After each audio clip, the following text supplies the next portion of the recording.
Hoy la Iglesia, dentro del marco de la Cuaresma, hace una pausa que yo la puedo llamar novedosa. Constantemente en la Cuaresma se habla de la cruz, del padecimiento, porque caminamos hacia la paz. Hoy la Iglesia hace esa pausa para llevar a la Iglesia a la alegría. El domingo del gozo y de la alegría celebra hoy la Iglesia en el cuarto domingo de Cuaresma.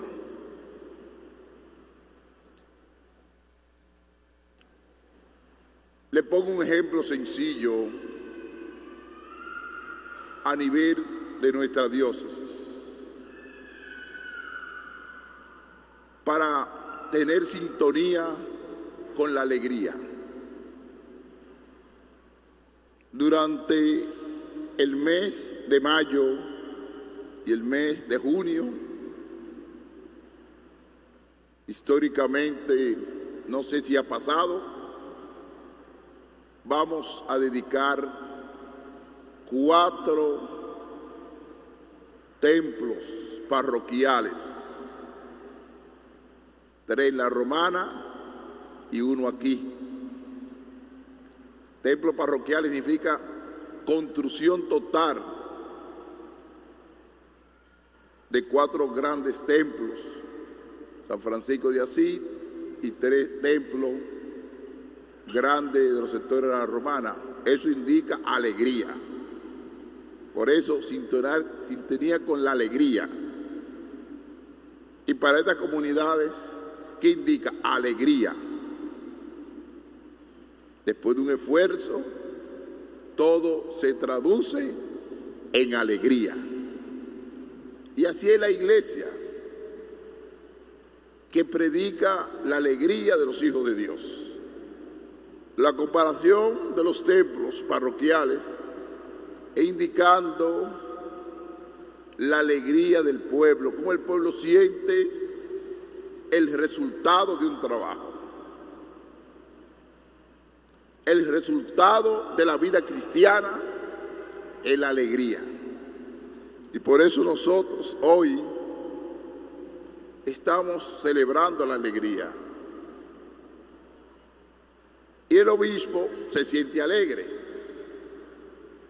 porque también uno coloca un granito de arena, viendo los frutos de la diócesis, porque 4 templos grandes no es fácil. Y uno dice, satisfacción y alegría. Es simplemente un ejemplo que yo le coloco para que vean qué quiere decir la alegría. Una satisfacción de ver a los fieles en templo grande y en templo bueno. Por ejemplo, ustedes van al barrio de Francisco de Asís, de aquí, van a encontrar un templo grande y bonito. Y eso significa alegría y gozo en el Señor. Y dentro de ese marco de la alegría, me voy a fijar hoy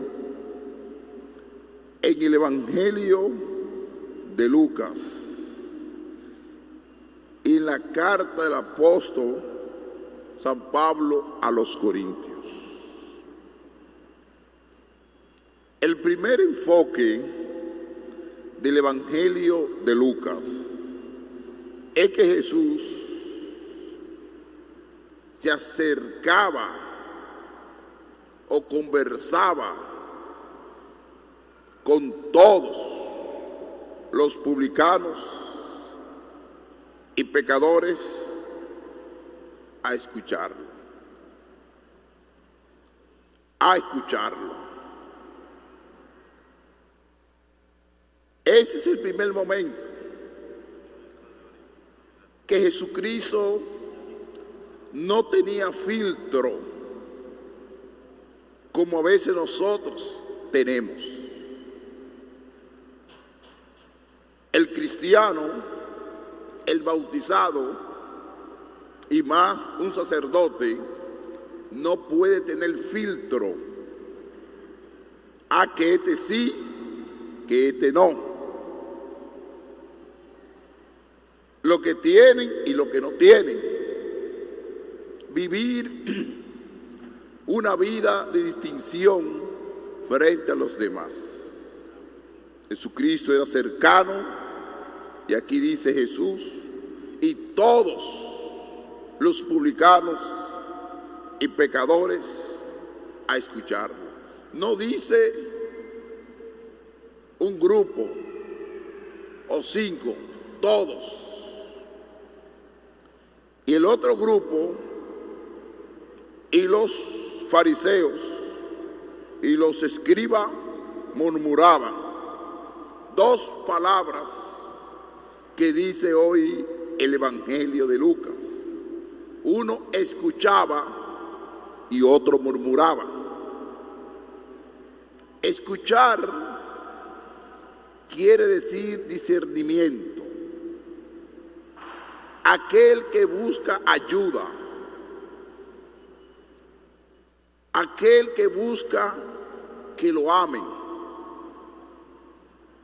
que le ofrezcan palabra de aliento, palabra de esperanza. Pero el que critica, el que hace murmuraciones, es destructor, se va deshumanizando. Y con esta palabra, 3 palabras: escuchar, murmurar, deshumanizar, es el giro del Evangelio de Lucas hoy, de lo que le voy a explicar. Jesucristo se encuentra con 2 realidades: aquellos que son rechazados por la rigidez religiosa, religioso pero no aman, pecadores y publicanos que aman. La cuarta palabra, amar. Amar va a marcar la diferencia, y agregado con la misericordia de Jesucristo al grupo religioso de aquel tiempo. El amor y la misericordia.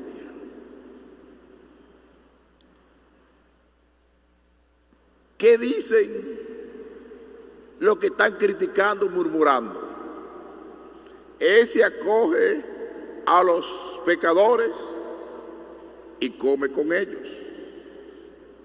Ese acoge a los pecadores y come con ellos. Limitando a Jesucristo en su misión. Porque ¿quiénes son los que necesitan de Dios? Lo justo, lo sano. Hay que buscar a aquellos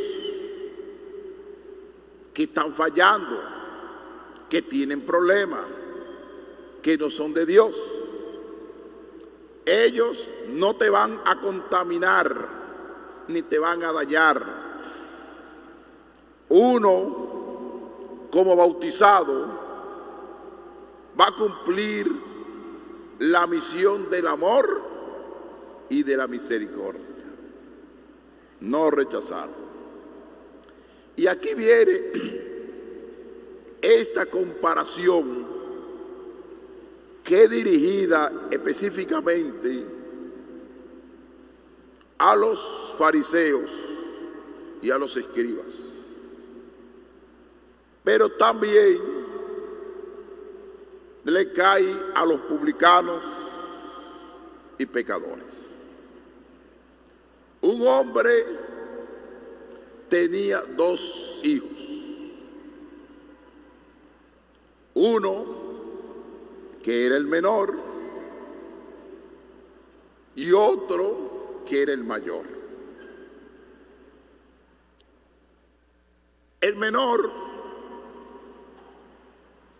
por cierto grado de inmadurez, o quizá el papá le mostraba mucho cariño y mucho amor porque le faltaba amor, o el papá lo trataba con cierta igualdad en el trato. ¿Por qué, hijo, tú no vas a trabajar como tu hermano en el campo? Una pregunta existencial. ¿Por qué tú te comportas como mi hermano? Como tu hermano que siempre va y está conmigo. Y con la rigidez que lo trataba su padre, una interpretación, o el hijo mayor le exigía mucha rigidez frente al padre con relación a su hijo más querido, que en el escenario se le nota el amor que le tenía el padre a ese hijo menor, porque el hijo menor representa a los publicanos y pecadores. El hijo mayor representa a los fariseos y a los escribas.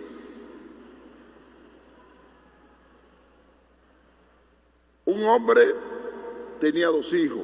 El menor de ellos le dijo a su padre: Padre, dame la parte que me toca de la fortuna. ¿Cuál es una de las condiciones fundamentales que hemos aprendido de Dios? La libertad. La libertad. Lo conocemos, la conciencia de la libertad, cuando el pueblo salió de Egipto hacia la liberación. La libertad de la cruz, que no podemos someternos constantemente a la cruz para conseguir la vida, la resurrección. Sí que hay una conciencia de la libertad interior. El Padre les repartió los bienes. Y este hijo menor se fue al mundo.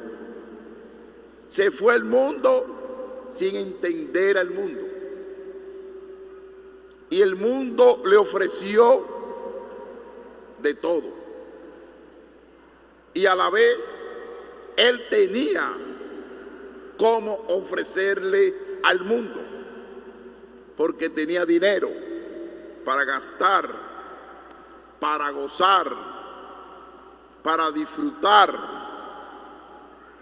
de la vida entendida de una forma materialista, entendiendo la vida de una forma materialista.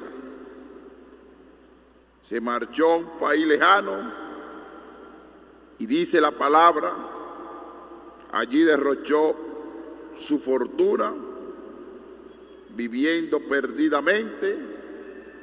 Cuando lo había gastado todo, vino por aquella tierra hambre terrible y empezó él a pasar necesidad.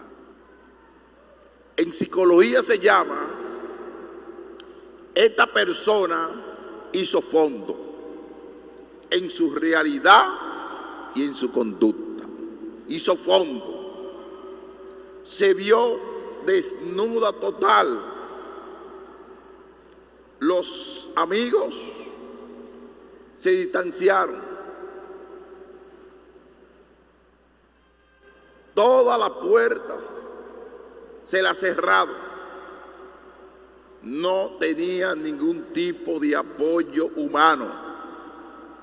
Ningún tipo de apoyo humano. Pero tenía el gran apoyo, que era el amor y la misericordia de Dios.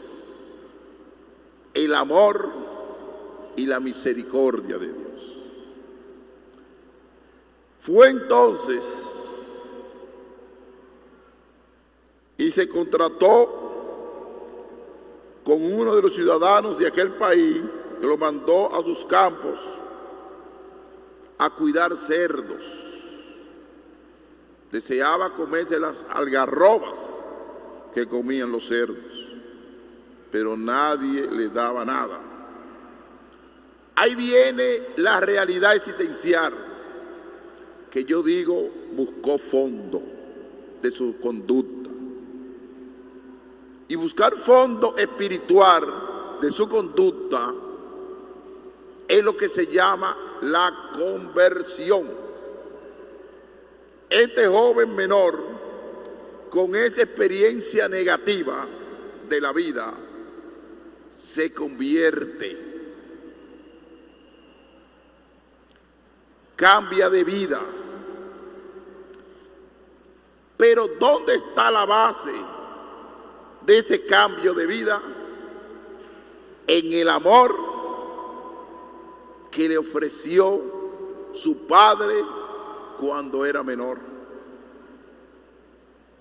que no se olvidó del amor y de la misericordia de su padre. Y aquí viene esa dinámica también con la familia.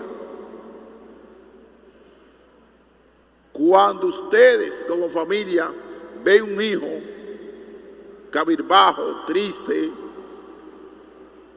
sin deseo de nada, no lo rechacen. Ofrézcanle oportunidades. Traten de brindarle aprecio, cariño y amor. Que por eso no abandone la casa. Que la abandone por su capricho, por su idea, por su ideología, pero no por un criterio de Dios y menos por un criterio cristiano. ¿Cuántos jornaleros de mi padre tienen abundancia de pan, mientras yo aquí me muero de hambre? El primer verbo, levantar. Me levanté en segunda persona. Primera persona, yo me levanté en primera persona. Es decir, que perdió el miedo, el temor de qué van a decir, de qué van a hablar, cuál será la respuesta del hermano mayor. Él se olvida de todo eso. Y su centralidad es la figura del Padre, que aquí representa a Dios. Y me pondré, otro verbo, en camino a donde está mi Padre. Me pondré en camino donde está mi Padre. Dos verbos, levantar, el verbo poner. Me pondré en camino donde está mi Padre. Y ahí viene el reconocimiento y la conversión, pero una conversión verdadera, no una conversión mediocre o a media, o una conversión, como dicen los españoles, media tinta. sino una conversión real. Porque a veces nosotros nos convertimos por sentimiento, por un retiro o por algo emocional que nos ha pasado en la vida, sino una conversión real. Y dice la palabra: Padre, he pecado contra el cielo y contra ti. Dice: ya no merezco llamarme hijo tuyo. Trátame como uno de tus jornaleros. Fíjense el dato, el trato que le debe dar el Padre, no con prestigio, ni con poder, ni con grandeza. No viene a sustituir a su hermano mayor, sino viene con humildad, con sencillez, con desprendimiento, toda esa desnudez que tenía de las pasiones del mundo, todas esas realidades carnales que tenía, la dejó atrás y comienza a ser un hombre nuevo, un hombre renovado. Y el Padre, ¿qué hizo? Lo vio de lejos. El verbo vio, ver, indicando que el Padre estaba atento, que el Padre estaba mirando constantemente y sabía que su hijo iba a regresar, porque él sembró base moral, base de amor, base de misericordia, base de fraternidad. Un buen padre. Y lo vio de lejos. Su hijo, y corrió hacia él. El verbo corrió hacia él. Y se lo echó y lo cubrió. Se lo echó en su hombro y lo cubrió de besos. Una forma de acogida. No le dijo. Si fuera un moralista, si fuera uno que tuviera esa capacidad cerebral estrecha, porque hay muchos cristianos que tiene una capacidad estrechísima de ver al otro, ¿qué le dice? Coge un lazo y dura 3 horas peleando con el pobre muchacho, dándole queja, diciéndole de todo. Esa persona no está para eso ahora. La atención vendrá después. Esa persona lo que necesita es amor, comprensión, misericordia. Y su hijo le dijo: Padre, he pecado contra el cielo y contra ti. Ya no merezco llamarme hijo tuyo. Es decir, él se quita la categoría de hijo. Ya no merezco llamarme hijo tuyo. Pero el padre no le contesta. Pero el padre dijo a sus criados, pero no le contesta a él, a sus criados: saquen enseguida la mejor túnica, vítenlo, pónganle un anillo en las manos y sandalias en los pies, traigan el ternero cebado y sacrifíquenlo, comamos, celebremos un banquete, porque este hijo mío estaba muerto y ha revivido, estaba perdido y lo hemos encontrado. Qué palabra tan profunda que nos falta hoy a nosotros, porque nuestra mente es tan estrecha y nuestro corazón es tan estrecho que a veces llevamos esa mediocridad del rencor, del odio, de la división, de los caprichitos, de los antojos emocionales que tenemos en nuestro corazón. Porque hay muchos cristianos que tienen muchos antojos emocionales en su corazón. Y esos antojos emocionales no pueden vivir una vida feliz, porque viven de los antojos, de los caprichos. Este viene de nuevo a quitarme lo mío. Este viene de nuevo después de que gastó el dinero pensando en cosas materiales, en lugar de pensar en el alma y en la salvación de ese hijo menor. Empezaron a celebrar el banquete. ¿Qué representa el hijo menor? Representa a los publicanos y a los pecadores, que Jesús lo acoge. El hijo mayor representa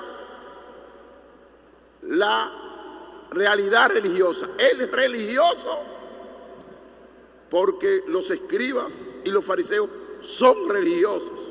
Él es religioso sin amor y sin misericordia. Él es religioso, fíjense bien, él es religioso sin amor, sin misericordia. Eso representa los fariseos y los escribas, y representa el hijo mayor. Su hijo mayor estaba en el campo. Cuando al volver se acercaron a la casa, oyó la música y la danza. Llamando a uno de los criados, le preguntó qué era aquello. Y este le contestó: ha vuelto tu hermano, y tu padre ha sacrificado el ternero cebado, porque lo ha recuperado con salud. Otra palabra, con salud. Lo ha recuperado con salud. Y él se dignó, el orgullo humano. El religioso, pero sin amor. El que vive su vida cristiana lleno de antojito, de antojos emocionales.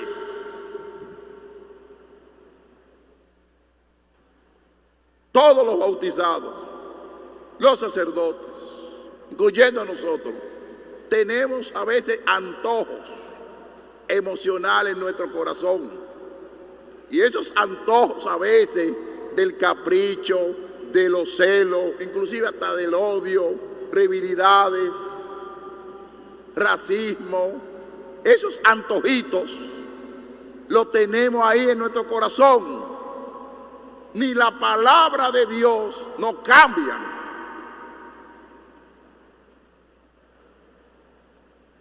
Yo en una ocasión, un catequista, siendo sacerdote, voy a un campo y este catequista agarra a una señora y le dice de todo. Y yo dije: ven acá, ¿quién usted? Esta capilla no es una empresa. Usted es servidor, usted es bautizado, usted no puede hablarle mal a esa persona. Esa persona viene con libertad a escuchar la palabra de Dios. ¿Qué usted se está creyendo? Que usted es dueño y señor de la iglesia. Usted es dueño y señor de Dios. No. Trate a los demás con misericordia y con amor. Eso sucede también en la iglesia, que hay muchos que son religiosos, pero no aman ni tienen misericordia, porque no le enseñaron a amar, no le enseñaron misericordia.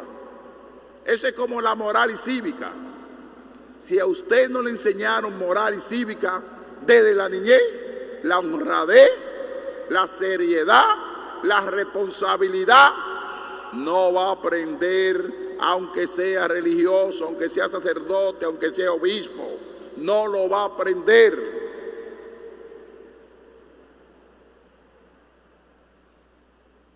Como dice, cotorra grande no aprende a hablar.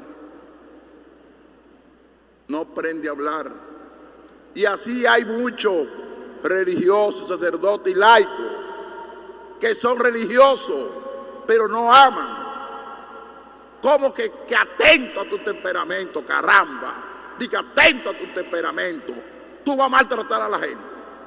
Contrólese esas pasiones, ese temperamento, que usted no es dueño ni señor de la gente, para estar hablándole mal a la gente. ¿Qué es lo que usted se está creyendo? Me refiero a muchos padres de familia. A veces maltratan a sus hijos, lo rechazan y lo humillan.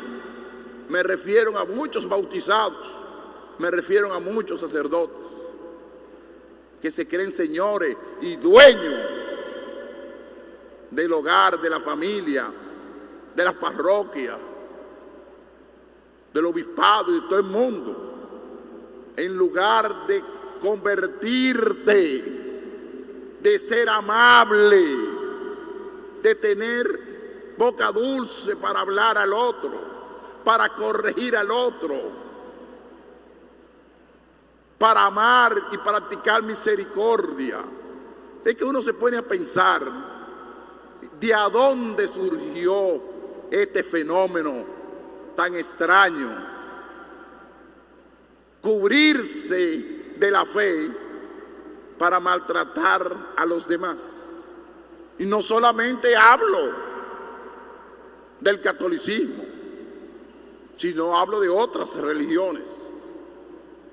¿De a dónde, quién te ha dado tal potestad para tú maltratar al otro, para humillar al otro? Religioso, sin amor y sin misericordia. Eso lo hay, lo habrá y lo tendremos para siempre. ¿Por qué? Porque el ser humano está lleno de problemas emocionales y a veces no se dejan ayudar o no son capaces de controlar su instinto pasionales y su instinto a veces irracionales. Y hay que controlarse. Hay que controlarse para que no te pongan un aparato que le ponen a los caballos en la boca para controlarlo con una soga. Por eso yo le digo siempre a los sacerdotes, no solamente somos religiosos, sino que tenemos que practicar el amor y la misericordia. Trate con dulzura a los hermanos y hermanas. Se puede corregir y se puede decir las cosas, pero con amor. Aprende a amar. Porque esos que son religiosos y no aman y no practican la misericordia, son los más exigentes con ellos mismos. No se les puede decir ni una tilde contra su persona, porque se elevan y son capaces hasta de bofetear a uno y después criticarlo y tirarlo por el suelo. ¿Por qué? Porque le falta a Dios en su corazón. Muy religioso, muy piadoso, pero con los demás parecen perros de la casa de Dios, pero perros bravo, porque hay perros que son dulces y amorosos. Perros de la casa de Dios, comenzando como perro de la familia también, como perro rabioso de la sociedad. Perros rabiosos de la sociedad, porque hay muchas personas dentro del marco social que son rabiosos con todo lo que huela a las instituciones, con todo lo que huela a estructura organizada, viven como rabiosos. Atacan a la iglesia, atacan al obispo, atacan a los sacerdotes, viven rabiosos. Pero se creen gente que aparentemente son de sociedad. Al final, ¿qué dice San Pablo a los Corintios? Con eso termino. Si alguno está en Cristo, es una criatura nueva. Lo viejo ha pasado y ha comenzado lo nuevo. Lo viejo ha pasado y ha comenzado lo nuevo. ¿Y lo nuevo cuál es? Cristo Jesús en tu vida. Que así sea.